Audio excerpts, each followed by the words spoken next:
በስመ አብ ወወልድ ወመንፈስ ቅዱስ አሐዱ አምላክ።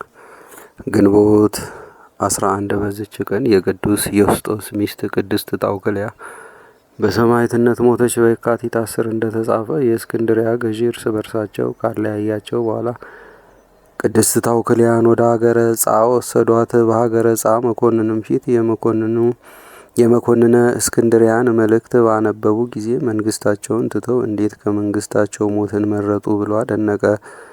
ከዚህ በኋላ መኮንኑ ሸነገላት፣ ብዙ ታላላቅ ቃል ኪዳኖችንም ገባላት። የከበረች ጣውክልያም እኔ የክብር ባለቤት ስለሆነ ስለ ጌታ ኢየሱስ ክርስቶስ ፍቅር መንግስቴን ተውኩ፣ ከልጅነት ባሌም ተለየሁ፣ በልጆቼም አልተጽናናሁም። ለመሆኑ አንተ የምትሰጠኝ ስጦታ ምን ያህል ነው ብላ መለሰችለት። ይህንንም ሰምቶ ታላቅ ግርፋት እንዲገርፏት አዘዘ።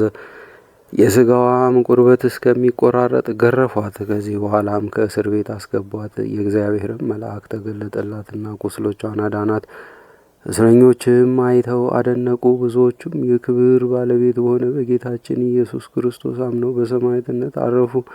የምስክርነቷ ፍጻሜ በቀረበ ጊዜ የእግዚአብሔር መልአክ ለከበረች ጣውክልያ ተገልጾላት አጽናናት። ከክብር ባለቤት ጌታችንም የተሰጧትን ቃል ኪዳኖች ነገራት። በዚያን ጊዜም ራሷን ይቆርጡ ዘንድ መኮንኑ አዘዘ። የሕይወት አክሊልንም በመንግስተ ሰማያት ተቀበለች። ምዕመናን ሰዎች መጥተው ለወታደሮች ብር ሰጥተው የቅድስትን ስጋ ወሰዱ። በመልካም መግነዝም ገንዘው የስደቱ ወራት እስኪፈጸም በሳጥን ውስጥ አኖሯት። ለእግዚአብሔር ምስጋና ይሁን፣ እኛንም በጸሎቷ ይማረን፣ በረከቷም ከእኛ ጋር አይኑር ለዘላለሙም አሜን። በዚህችም ዕለት የከበረ ኤጲስቆጶስ አባ በፍኑትዮስ አረፈ። ይህም ከታናሽነቱ በአባ መቃርስ ደብር በአስቄጥስ ገዳም መነኮሰ። ታላቅ ተጋድሎንም በመጋደል ብዙ ትሩፋትን ሰራ። አዘውትሮ ይጾም ነበረ። ቅጠላ ቅጠልንም ይበላል እንጂ በእሳት የበሰለ አይበላም። በገዳሙ ውስጥም መጻሕፍትንና የቤተ ክርስቲያንን ሥርዓት ተምሮ ቅስና ተሾመ። በዚያም 35 ዓመት ኖረ። እነሆ ትሩፋቱና ጽድቁም በሁሉ ዘንድ ታወቀ።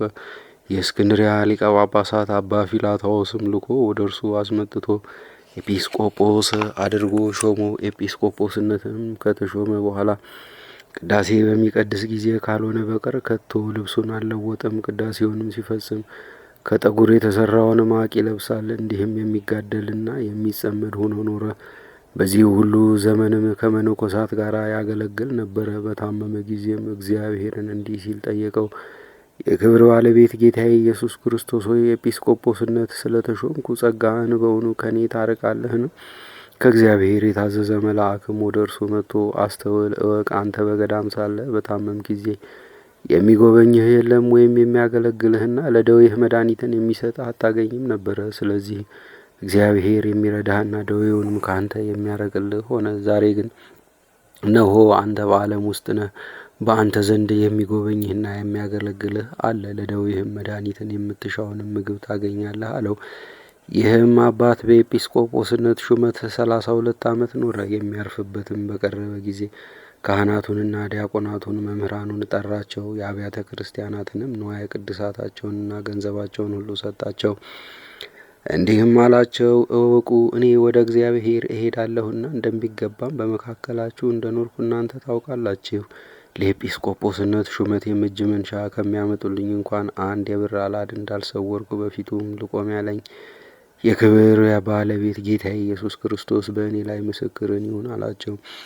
ይህንም ሰምተው አለቀሱ፣ ተሳለሙትም። እንዲባርካቸውና በክብር ባለቤት ጌታችንም ዘንድ መራዳቱን እንዳይረሳ ለመኑት። እርሱም ባረካቸው። እግዚአብሔርም ያክብራችሁ እስከ መጨረሻይቱ መቅታ ድረስ በቀናች ሃይማኖት ያጽናችሁ። ይህንም ብሎ በሰላም አረፈ። ለእግዚአብሔር ምስጋና ይሁን፣ እኛንም በዚህ አባት ጸሎት ይማረን፣ በረከቱም ትድረሰን ለዘላለሙም አሜን።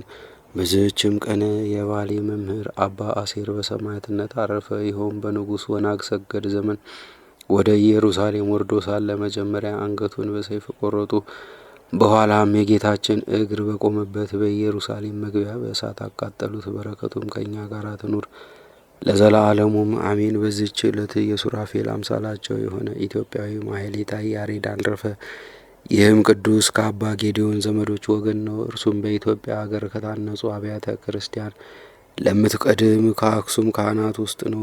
እርሷም አስቀድሞ የክብር ባለቤት የጌታችን ኢየሱስ ክርስቶስ ሃይማኖት በውስጧ የተሰበከና አምላክን በወለደች በእመቤታችን በከበረች ድንግል ማርያም ስም የከበረች ናት። ይህም አባ ጌዲዮን ትምህርትህን ሊያስተምረው በጀመረ ጊዜ መቀበልም ማጥናትም እስከ ብዙ ዘመን ተሳነው። በአንዲት ዕለትም መምህሩ በእርሱ ላይ ተበሳጭቶ መጥቶ አሳመመው። ያሬድም ሸሽቶ ከዱር ውስጥ ገባ። ከሐዘኑም ብዛት የተነሳ ከዛፍ ስር ተጠለለ።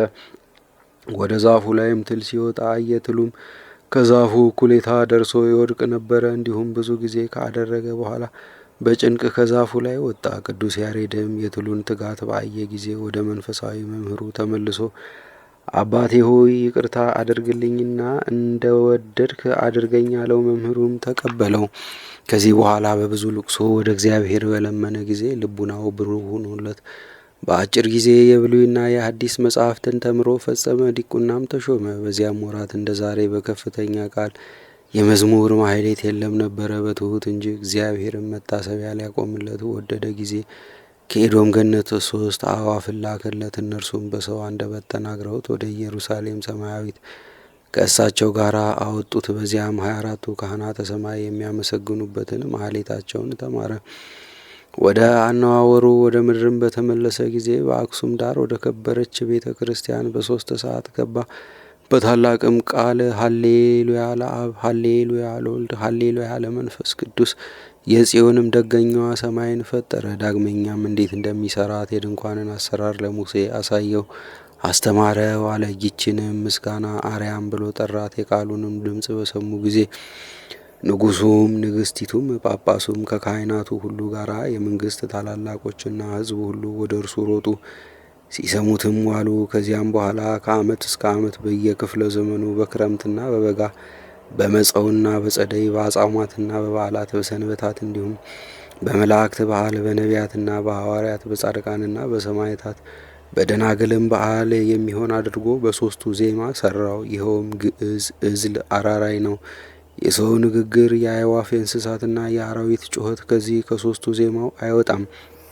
በአንዲት ዕለትም ቅዱስ ያሬድ ከንጉሥ ገብረ መስቀል እግር በታች ቁሞ ሲዘምር ንጉሱም የያሬድን ድምፅ እያዳመጠ ልቡ ተመስጦ የብረት ዘንጉን በያሬድ እግር ላይ ተከለው። ከእርሱም ደምና ውሃ ፈሰሰ። ያሬድም ማህሌቱን እስከሚፈጽም አልተሰማውም። ንጉሱም አይቶ ደነገጠ። በትሩንም ከእግሩ ላይ ነቀለ።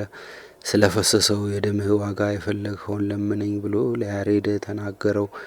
ያሬድም ላትከለክለኝ ማልልኝ አለው። ንጉሱም በማለለት ጊዜ ወደ ገዳም ሄጄ እመነኩስ ዘንድ አሰናብተኝ አለው። ንጉሱም ሰምቶ ከመኳንንቱ ጋር እጅግ አዘነ፣ ተከዘም። እንዳይከለክለውም መሐላውን ፈራ። እያዘነም አሰናበተው። ከዚህ በኋላም ቅዱስ ያሬድ ወደ ቤተ ክርስቲያን ገብቶ በታቦተ ጽዮን ፊት ቆሞ ፈጽሞ የከበርሽና የተመሰገንሽ ከፍ ከፍ የሚያልሽ የብርሃን መውጫ የሕይወት ማዕረግ የሆንሽ የሚለውን ምስጋና እስከ መጨረሻው በተናገረ ጊዜ ከእንዲህ ያህል ከምድር ከፍ አለ። ከዚህ በኋላ ወደ ሰሜን ሀገር ሂዶ በጾም በጸሎት ተወስኖ ስጋውን እጅግ እያደከመ ኖሮ ገድሉን በዚያ ፈጸመ። እግዚአብሔር ስሙን ለሚጠራ መታሰቢያውን ለሚያደርግ ቃል ኪዳን ሰጠው። ከዚህ በኋላ በሰላም አረፈ። ለእግዚአብሔርም ምስጋና ይሁን። እኛንም በአባታችን ያሬድ ጸሎት ይማረን፣ በረከቱም ከእኛ ጋር ለዘላለሙ ትኑር አሜን። በዚችን ቀን ቅድስት አናሲማ አረፈች። ይህችም ቅድስት በደናግል ገዳም መንኩሳ ራሷን እብድ አስመስላ ኖረች። በሌሊትም በጾምና በጸሎት ስጋዋን በመቅጣት ራሷን ታሰቃያለች። ሰዎችም በሚያዩት ጊዜ ራሷን አእምሯን እንደ ሳተች ታስመስላለች። መበለቶችም ይሰድዋታል። እግዚአብሔርም ገድሏን ለአባ ዳንኤል ገለጠ። እርሱም ከደናግል ገዳም ሂዶ ትሩፋቷንና ገድሏን ሁሉ ለመምኔቷ ነገራት። እርሷም ለእህቶች መነኮሳያት ነገረቻቸው። ከዚያችም ዕለት ወዲህ አከበሯት። እርሳም ስላዋረዷትና ስላጎሳቆሏት እህቶችን እያመሰገነች ደብዳቤ ጽፋ ትታ ከንቱ ውዳሴን በመጥላቷ ተሰውራ በሌሊት ወጥታ ወደ ዱር ሸሸች። በዚያም በሰላም አረፈች። ለእግዚአብሔር ምስጋና ይሁን፣ በረከቷም ከኛ ጋር አይኑር ለዘላለሙም አሜን። በዚህችም ቀን በዲዮቅልጥያኖስ መንግስት ዘመን ቅድስት ኤፎሚያ በሰማዕትነት አረፈች። የዚችም የእናቷ ስም ቴዎድሮስ ያኒ ነው። እርሷም የክብር ባለቤት ክርስቶስን የምታምንና የምትፈራው ናት። ሰይጣንም ክርስቲያኖችን በማስገደድ ለጣዖት እንዲያሰግድ አንቲሂጳጦስን ባነሳሳው ጊዜ ይችን ቅድስት ኤፎሚያን ከብዙ ክርስቲያኖች ጋር አስረው አመጧት። አንቲሂጳጦስም ለአማልክት ሰዊ አላት። እኔ ከክብር ባለቤት ከጌታዬ ኢየሱስ ክርስቶስ በቀር አልሰዋም፣ የአባቶቼን ተስፋ ለማግኘት ልቤ ጸና ነውና አለችው። ያን ጊዜ አንቲጳጦስ ተቆጥቶ አጥንቷ እንዲሰበር ሕዋሳቷ ሁሉ እንዲለያይ ከሰረገላ መንኮራኩር ውስጥ ይጨምሯት ዘንድ አዘዘ። የእግዚአብሔርን መልአክ አዳናት። ሁለተኛም ነበልባሉ 45 ክንድ ከፍ ከፍ እስከሚል እሳትን አንድደው ከውስጡ የወረውሯት ዘንድ አዘዘ። በእሳቱ መካከልም ቆማ ጸለየች። እየጸለየችም በደህና ወጣች። ብዙዎችም በጌታ አምነው በሰማዕትነት አረፉ። ከዚህም በኋላ እስከ ማግስት ከወህኒ ቤት ጨመራትና በማግስቱ ወደ ሸንጎ አወጧት። እርሱም ለአማልክት ሰዊ አላት። ቅድስት ኤፎሚያም ሳቅ ብላ እኔ ስለማይናገሩ ደንጊያዎች አልሰዋም አለችው። አንቲሂጳጦስም ሰምቶ ስጋዋን ይገፉ ዘንድ መቃጠን ያላቸው 4 ደንጊያዎችን እንዲያመጡ አዘዘ። ሁለተኛም አራዊት ካሉበት ኩሬ ውስጥ እንዲጨምሯት አዞ ከዚያ ወረወሯት። አራዊት ግን ተሸክመው አውጥተው ከውሃ ዳር አቆሟት።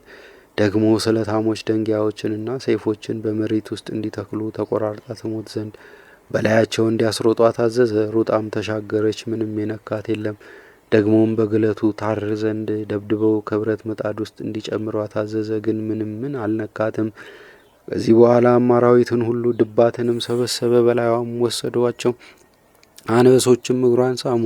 አንዲትም አውሬ ተሸብራ እግሯን ነከሰቻት። ከሰማይም እንዲህ የሚል ቃል መጣ፣ የተመሰገንሽ ኤፎሚያ ወጥተሽ ወደ ከበረ ቦታ ነይ። እንዲህም ገድሏን ምስክርነቷን ፈጸመች። እናትና አባቷን መጥተው ገንዘው በአዲስ መቃብር ውስጥ ቀበሯት።